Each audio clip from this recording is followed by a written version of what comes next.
सर्वांना नमस्कार.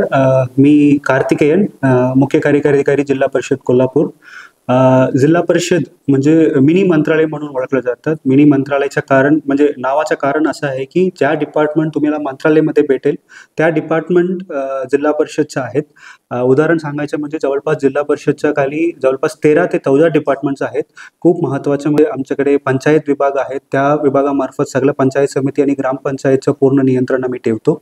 या व्यतिरिक्त आमच्याकडे शिक्षक विभाग आहेत. म्हणजे प्राथमिक शिक्षक आणि माध्यमिक शिक्षण असं 2 शिक्षण विभाग आहेत. त्यानंतर आमच्याकडे आरोग्य विभाग आहेत. ते आरोग्य विभागाच्या खाली पूर्ण जिल्ह्यामध्ये जे काही प्राथमिक आरोग्य केंद्र आणि उपकेंद्र आहेत ते पूर्ण नियंत्रण, त्यांचे डॉक्टर्स देणे, आशा आणि मल्टीपर्पज वर्कर सगळ्याच्या अपॉइंटमेंट पासून ट्रान्सफर्स वगैरे आम्ही सगळं आपण आरोग्य विभागामार्फत करतो.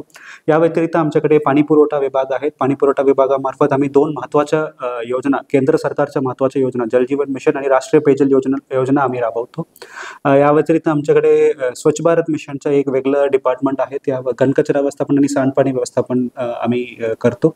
त्यानंतर वित्त विभाग आहेत. वित्त विभागामार्फत जे काही आमच्याकडे पैसा वगैरे येतात, आमच्याकडे 4 पद्धतीनं पैसा येतात. केंद्र सरकारकडून पैसा येते, त्यानंतर आमच्याकडे शासन म्हणजे राज्य शासनाकडून पैसा येते, डिस्ट्रिक्ट DPTC कडून आमच्याकडे पैसा येते आणि या व्यतिरिक्त आमच्याकडे स्वनिधी पण जवळपास 50 कोटी आहे.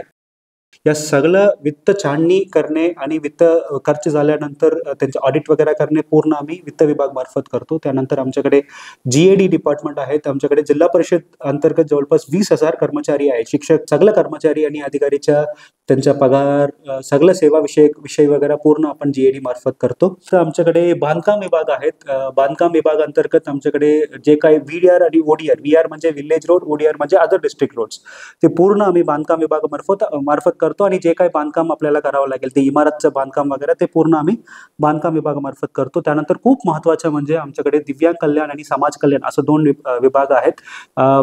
प्रत्येक निधीमधून आम्हाला 10% समाज कल्याणसाठी खर्च कंपल्सरीली करावा लागेल आणि 10% मध्ये 5% आपल्याला दिव्यांग कल्याणसाठी आपल्याला खर्च करावा लागेल. त्यामुळे आम्ही 2 डिपार्टमेंट आमच्याकडे आहेत आणि या व्यतिरिक्त पशुसंवर्धन विभाग आहेत. पशुसंवर्धन विभागाअंतर्गत आम्ही पूर्ण पशुपालकांच्या आणि पूर्ण लाईफस्टॉकच्या काळजी आम्ही पशुसंवर्धन विभागामार्फत करतो. त्यानंतर कृषी विभाग आहेत आणि खूप महत्त्वाचे म्हणजे आमच्याकडे महिला बाल कल्याण विभाग पण आहेत. महिला बाल कल्याण विभागामार्फत अंगणवाडी पूर्ण अंगणवाडीचं असं नियंत्रण ठेवणे आणि अंगणवाडी सेविकाच्या पूर्ण सेवाविषयक वगैरे करणे ते आम्ही करतो. या व्यतिरिक्त आमच्याकडे PDDRDA म्हणून एक पोस्ट आहे. PDDRDA म्हणजे project director, district rural development authority. आणि मॅडमकडे 2 महत्त्वाचे काम आहेत. एक म्हणजे आवास योजनाचं पूर्ण नियंत्रण करणे. या व्यतिरिक्त MSRL बचत गटाच्या पैसा वेळेवर देणे, रिव्हॉल्विंग फंड देणे, कॅपिटल इन्व्हेस्टमेंट फंड देणे, असं पूर्ण नियंत्रण आम्ही PDDRDA मार्फत करतो. या व्यतिरिक्त माझं सहकारी आहेत ॲडिशनल CEO.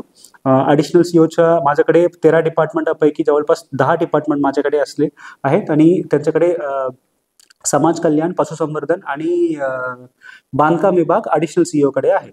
असं आम्ही पूर्ण जिल्हा परिषद मार्फत आम्ही पूर्ण ग्रामीण विकास, आम्ही जिल्ह्याचा पूर्ण ग्रामीण विकास ह्या 13 डिपार्टमेंट मार्फत आम्ही करतो.